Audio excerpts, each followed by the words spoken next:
Bonsoir, bienvenue à tous, bienvenue dans le débat, un débat auquel vous pouvez participer via les réseaux sociaux. C'est une image rare, les patrons dans les rues de France. Ce mercredi, ils étaient à Lyon avec leurs pancartes, leurs mégaphones. Lundi, ils défilaient à Paris et Toulouse. Ils disent en avoir assez des lourdeurs administratives, des difficultés pour licencier, assez du compte individuel pénibilité qui vient d'être voté et qui nécessite selon eux une évaluation régulière des postes, des charges et des impôts qui pèsent sur leurs entreprises. Mais ces patrons, eh bien, ils ont reçu 40 milliards du gouvernement. Alors sont-ils ingrats comme l'affirme Libération? Le gouvernement n'en fait-il pas assez pour eux? Le pacte de responsabilité est-il un échec comme l'affirme le ministre de l'économie Emmanuel Macron? Eh bien on en parle ce soir avec nos invités, avec vous Karine Berger, bonsoir. Merci d'être avec nous. Vous êtes secrétaire nationale au pôle production et répartition des richesses, attachée à l'économie, la fiscalité, les comptes publics et vous êtes député socialiste de la première circonscription des Hautes-Alpes. Denis Jacquet, bonsoir. Vous êtes délégué national aux entreprises pour le Parti libéral-démocrate, président de l'association Parrainer la croissance. On va tout de suite écouter, si vous le voulez bien, Manuel Valls, très remonté, le Premier ministre, par cette mobilisation patronale. Et c'était hier à l'Assemblée nationale. Quand la nation, à travers le Parlement, consent et va consentir un effort de 40 milliards d'euros pour les entreprises, pour la compétitivité, pour baisser la fiscalité et pour baisser les charges, chacun doit être à la hauteur de ses responsabilités. Et je le dis notamment aux dirigeants du patronat, un certain nombre de propositions, de provocations, de propos aujourd'hui ne sont pas à la hauteur de cette responsabilité. Denis Jacquet, vous êtes un ingrat? J'espère que non, mais l'avenir le prouvera. Non, je ne suis pas un ingrat. Je pense que... Bon, d'abord, on parlait hors antenne, mais moi, je n'ai pas été défilé. C'est pas mon truc, les défilés. Je pense que c'est des manifestations qui succèdent pour différents sujets dans les rues. Je trouve que le rue, surtout aujourd'hui à l'heure du digital, n'est pas forcément l'endroit où se mènent les combats les plus forts. Et puis, il fait trop froid pour moi. J'ai vécu au Maroc. J'aime pas le froid. Ouais. Alors, il y a un autre truc aussi, c'est que je pense qu'il y a la sémantique a un poids énorme en France.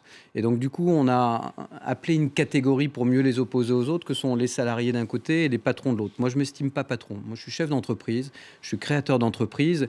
Et dans l'univers un peu fantasmatique, à la fois un petit peu de la façon dont les médias présentent l'entrepreneuriat, on voit bien qu'il y a les grandes entreprises représentées par le patronat, alors qu'en fait, ils sont composés majoritairement de PME, mais ce ne sont pas elles qui décident et qui on voit au chapitre. Et de l'autre côté, il y a les salariés. Et c'est une logique d'opposition depuis 30 ans qui aboutit à cette catastrophe qu'on connaît aujourd'hui, c'est-à-dire une absence de dialogue, une absence de fluidité, une absence de courage, une absence de mesures réelles. Et ça, pour les Français, c'est les patrons, parce qu'on fait des cadeaux à des grandes entreprises qui, elles, ingrates en général, ne créent pas d'emplois nets dans notre pays. Il n'y a pas eu un emploi net de créé par une grande entreprise ces 12 dernières années. Mais alors là, revenons donc sur les PME qui bénéficient aussi de ces 40 milliards. Est-ce que vous êtes également remonté, alors même si vous ne manifestez pas dans la rue, est-ce que vous dites le gouvernement n'en fait pas assez, moi vous êtes gentil, mais ces 40 milliards, voilà, c'est pas suffisant, il faut faire table rase de tout et il faut repartir sur d'autres bases. Est-ce que vous êtes dans cette ligne-là? Il y a deux choses. Ce qu'il faut comprendre, c'est pourquoi ces gens-là descendent dans la rue. C'est-à-dire qu'à un moment donné, quand on voit qu'il y a encore 63 000 entreprises qui ont déposé le bilan, qui ont licencié des salariés dans ce pays, il faut se poser un certain nombre de questions. On ne peut pas ne pas se les poser, ça serait criminel. On peut aussi manifester le fait que ça n'aille pas assez vite, assez rapidement. Après, il faut que les politiques soient un peu honnêtes. Ils sont enfermés entre le MEDEF d'un côté et le gouvernement de l'autre dans ce jeu un peu ridicule de « je te donne du CICE, tu me crées des emplois ». C'était un jeu de dupe dès le départ. C'est une annonce purement politique. Le CICE, aujourd'hui, ne rapporte rien à une PME. Si je vous donne celle à l'échelle de la mienne qui a 30 personnes, ça va me rapporter quelques milliers d'euros. En quoi ça va me permettre d'embaucher? En quoi ça va me rendre productif? Donc vous dites le CICE, finalement, moi, je suis chef d'entreprise. Il est éventuellement utile aux grandes entreprises. Il sert strictement à rien aux PME. À des petites et moyennes entreprises. En tout cas, il ne faut pas en attendre des emplois. Karine Berger, ça n'a rien à voir avec ce que me disent les chefs d'entreprise dans ma circonscription. Parce que la réalité, c'est qu'on a, on va dire, la moitié de l'emploi en France qui est au sein des toutes petites entreprises et des PME, une autre moitié au sein des ETI et des grands groupes. Mais la moitié qui est sur les TPE et les PME, elle a touché cette année en chèque 10 milliards d'euros. Et 10 milliards d'euros pour des entreprises dans les Hautes-Alpes qui font du bâtiment, qui font du commerce de gros, avec quand même des gars et des filles qui ont des travaux très durs très très dur pour la plupart, que ce soit des travaux manuels, des travaux de transport, etc. C'est clairement un plus énorme. C'est c'est un mois de cotisation patronale en moins. On ne va pas s'arrêter là. On va continuer. À partir de janvier, il n'y aura plus du tout de cotisation patronale sur les personnes qui sont payées au niveau du SMIC. C'est encore énormément de salariés dans notre pays. Alors c'est vrai qu'on a toujours l'impression qu'il y a, on va dire, des porte-paroles qui sont des porte-paroles d'une toute petite partie des entreprises qui sont celles, on va dire, qui sont à Paris, qui sont où la vie est assez facile. Mais la réalité, ces patrons dans la rue finalement qui critiquent le gouvernement, qui dit en fait, ils ne sont pas représentatifs finalement de l'ensemble du patronat. Je ne dis pas ça. Je dis simplement que il y a la volonté d'une partie du patronat de politiser ce dossier sans vouloir admettre que ce qui est fait aujourd'hui par notre gouvernement n'a jamais été fait depuis 30 ans, sans vouloir reconnaître que 40 milliards d'euros mis sur la table pour baisser les cotisations patronales et de manière générale les impôts, c'est considérable, c'est la moitié du déficit de la France. Voilà. Si nous n'avions pas fait ça, le déficit de la France serait moitié moindre. Je ne sais pas si on se rend compte de ce que ça signifie en termes de charges collectives. Et la deuxième chose, c'est qu'évidemment, nous croyons, et nous pensons que c'est le seul moyen d'ailleurs pour ce pays de se réformer et de se débloquer, nous croyons au dialogue social. C'est-à-dire que les représentants des travailleurs, des salariés, les représentants des chefs d'entreprise, les représentants aussi d'ailleurs des financeurs, doivent tous se mettre autour de la table pour obtenir un accord. Denis Jacquet, vous avez entendu Oui. Mais quand même ces chiffres, j'entends, mais si vous voulez, moi je suis pas politique, donc je suis obligé de dire des choses vraies. Donc vous savez, on peut présenter. Je vous remercie. Je viens de me traiter de menteuse, c'est ça. Si les politiques ne mentaient pas depuis 30 ans, on n'en serait pas dans la situation dans laquelle. Non, mais il faut être honnête. Il y a pourquoi plus de la moitié des gens ou presque ne votent plus aujourd'hui? Pourquoi je vais finir, Madame Berger, si vous voulez. Mais dites-moi, vous venez de me traiter de menteuse. Qu'est-ce que j'ai dit qui fait que... J'ai pas dit que Madame Berger était une menteuse. J'ai dit que comme la plupart des politiques mentaient. Pourquoi? Alors dites-moi ce que j'ai dit. 40 milliards de cadeaux aux entreprises. Excusez-moi. On a juste oublié de dire que dans le même temps. Monsieur Jacquet, vous venez de me traiter de menteuse. Est-ce que vous pouvez me dire ce que j'ai dit qui n'est pas vrai? Si vous me laissez le faire, je vais le faire. Allez-y, accusez-moi. En gros, la grande tendance, c'est de dire aujourd'hui, on a fait un cadeau de 40 milliards aux entreprises. Je dis juste deux choses, pourquoi c'est un mensonge. Un, oui, on l'a fait. Deux, de dire que dans juste une circonscription qui est celle de Madame Berger, tout à coup, ça rendrait un service extraordinaire aux entreprises. C'était quoi le deal? C'était le deal, on vous baisse, vous créez de l'emploi. S'il y en a un du côté du MEDEF ou du gouvernement qui a cru que ça pouvait être vrai, c'est juste que c'est quelqu'un qui n'a jamais géré une entreprise. Même si vous économisez un mois de charges sociales, expliquez-moi en quoi ça me permet à moi d'embaucher quelqu'un. D'abord, j'embauche quelqu'un si j'ai de l'activité, pas si j'ai une réduction de charges sociales. Donc, c'est pas ça qui m'intéresse, c'est la flexibilité, c'est la croissance, c'est le fait que j'ai des marchés. Je vous rappelle juste qu'une entreprise sans clients, vous pouvez lui enlever toutes les charges sociales. Je vais pas embaucher. Deuxième chose. Je vais me permettre de réagir là-dessus parce que c'est un truc très important. Je vous dis pourquoi vous mentez. La deuxième chose, c'est que sur ce point-là, non, Monsieur Jacquet, sur ce point-là, je suis désolée. Les 40 milliards ont été donnés. On va revenir sur les 40 milliards. Plus de 25 milliards de fiscalité supplémentaire. C'est faux. Donc arrêtons de parler de 40. Quand on fait l'addition du total, c'est la même chose. Quand on regarde un certain nombre de mesures qui ont été prises également, pour mes salariés à moi, ne serait-ce que l'arrêt des heures supplémentaires quand elles ont été prises, ils avaient un salaire de 2 000, 2 200 euros, 10% de cette somme ont été perdus. Donc on m'explique en quoi on leur a rendu service. Est-ce que vous avez embauché des gens en plus ? Justement, en ne faisant pas, parce que c'est quand même le principe, c'est-à-dire supprimer les heures supplémentaires, en tout cas la fiscalité sur les heures supplémentaires, c'est pour embaucher les gens. Ça, pour le coup, c'est une vieille lubie. Alors, je suis désolé, j'avais l'impression de lubie socialiste du partage du travail qui n'a jamais marché. Deux points quand même. Première chose, ce n'est pas nous, les responsables politiques et anciennes gérantes d'entreprise, je suis absolument navrée de vous informer de ça, qui avons dit que si nous baissions les cotisations patronales, il y aurait des créations d'emplois. C'est Monsieur Gattaz qui, jusqu'à nouvel ordre, a été élu par les chefs d'entreprise pour leur porter la voix et qui a même inventé un pins où il expliquait qu'il ferait 1 million d'emplois si on lui baissait les cotisations patronales. Donc vous pouvez considérer que M. Gattaz n'est pas représentatif et que vous êtes le seul à porter la parole du patronat. Moi, j'ai tendance à penser que le patron du MEDEF savait ce qu'il disait quand il disait ça. Il se trouve que maintenant qu'il l'a dit et qu'on l'a fait, on attend de sa part qu'il assume ses responsabilités jusqu'au bout, c'est-à-dire que la parole donnée aille jusqu'au résultat concret de la création d'emplois. Quant à la question de l'augmentation du chiffre d'affaires, mais on est complètement d'accord. La top line, j'ai été directrice commerciale d'une entreprise, je peux vous assurer que la top line, c'est quelque chose qui est absolument fondamental. Mais dans ce cas-là, si vraiment... C'est le fameux chiffre d'affaires, c'est-à-dire c'est les marchés, c'est ce qui fait qu'à un moment, on arrive au final à avoir un profit, c'est quand même d'abord au départ qu'on arrive à vendre ses produits. Mais la question, elle est simple, c'est que si le patronat considère que les 40 milliards, c'était pas la peine, alors surtout, il faut qu'ils nous le disent très vite, parce que nous, on a un déficit à gérer, l'argent collectif, l'argent de vos impôts. Si vous n'avez pas besoin des 40 milliards, on les récupère et on en fait autre chose. Pour combler le déficit, on en fait autre chose. Mais c'est pas du tout ce qu'on entend de la part du patronat, jamais. Oui. Ceux qui sont descendus dans la rue cette semaine, c'était pour avoir encore plus de baisse de cotisation. C'est pas ce que vous venez de dire. Vous avez besoin de quoi aujourd'hui? Alors concrètement, parce que vous dites finalement, moi les 40 milliards, moi si je vous entends bien, ce que dit Karine Berger, finalement on s'en fiche un peu, c'est pas en tout cas avec les 40 milliards qu'on va pouvoir créer des emplois, vous dites moi une baisse des charges, c'est pas ce qui va me permettre d'embaucher quelqu'un en plus. Vous avez besoin de quoi aujourd'hui? Ils ont besoin de quoi les patrons? On a besoin avant tout, une petite entreprise, c'est une entreprise qui a besoin de flexibilité. La seule chose dont on ait véritablement besoin, c'est que les entrepreneurs qui ont envie d'embaucher embauche et ne s'auto-censure pas en se disant que si jamais l'activité baisse, c'est ce qui l'accordéon joue comme ça en permanence, ils puissent effectivement avoir une flexibilité dans le fait de pouvoir licencier leurs salariés quand ça marche pas. C'est ça qui nous intéresse. Et très honnêtement, quand vous regardez, si vous regardez à peu près tout, on a 40% des boîtes du numérique qui sont chez nous, chez Parrainer la Croissance. Et à nouveau, je ne suis pas un réseau patronal, je suis un réseau d'entrepreneurs. On est là pour les aider à grossir. C'est notre seul et unique projet, on n'est pas un discours politique. Toutes ces boîtes, qu'est-ce qu'elles font? Malgré les impôts, malgré les charges sociales, etc., elles embauchent, elles grossissent. On n'a jamais créé autant de boîtes de plus de 2000 personnes et 2 milliards de chiffre d'affaires pour des boîtes comme Vente Privée, Showroom Privé, Sarenza, etc., en moins de 10 ans. C'est unique dans le marché. Donc on y arrive en France. Donc la réalité, c'est que soit on est porté par une croissance extrême, mais c'est un tout petit nombre d'entreprises, et là je suis d'accord avec vous, assez parisiennes, mais il y en a aussi quelques-unes en province, et tout va bien.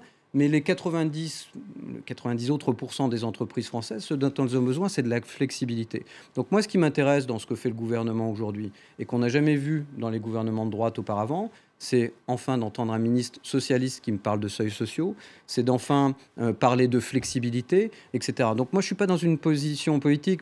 J'ai fait les pigeons. Ensuite, j'ai travaillé avec ce gouvernement et je le referai à nouveau. On a parlé avec Emmanuel Macron la semaine dernière de réouvrir et de finir les assises de l'entrepreneuriat. On sera là, on sera présent, on travaillera. On n'a aucune position dogmatique. Donc ce qu'on veut, c'est de la flexibilité, de l'allègement, un rapprochement du public et du privé pour qu'il y ait une culture entrepreneuriale qui s'insère dans les deux niveaux. Une simplification qui fasse que quand on supprime une centaine de normes, il n'y en a pas 5 ou 6 fois plus qui sont créées dans le même temps. Et à nouveau, avec des gens qui sont de bonne volonté. Je veux dire, Thierry Mandon, Guillaume Poitrinal, qui est en plus un copain d'école, je veux dire, on sait très bien qu'ils ont fait un très bon boulot. Donc il y a beaucoup de bonnes intentions dans ce gouvernement.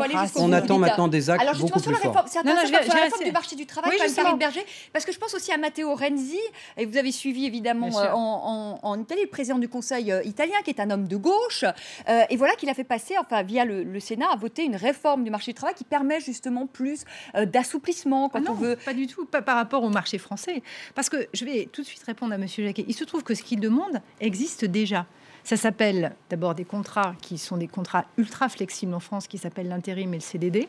Ça, c'est malheureusement la réalité du marché du travail français. Il y a désormais un contrat sur 5 qui est intérimaire et à peu près 90% des contrats créés qui sont des CDD. Donc ça existe. Et par ailleurs, pour ceux qui, les chefs d'entreprise qui choisissent, et il se trouve que dans ma circonscription, j'en ai, qui choisissent systématiquement d'embaucher en CDI, on a, à travers l'accord national interprofessionnel, la loi qui a été votée en 2013, donné la possibilité aux entreprises de négocier en cas de baisse du chiffre d'affaires le nombre d'heures travaillées et les salaires. C'est ça la flexibilité. L'ANI donne exactement la possibilité. La loi vous permet de faire ce que vous demandez.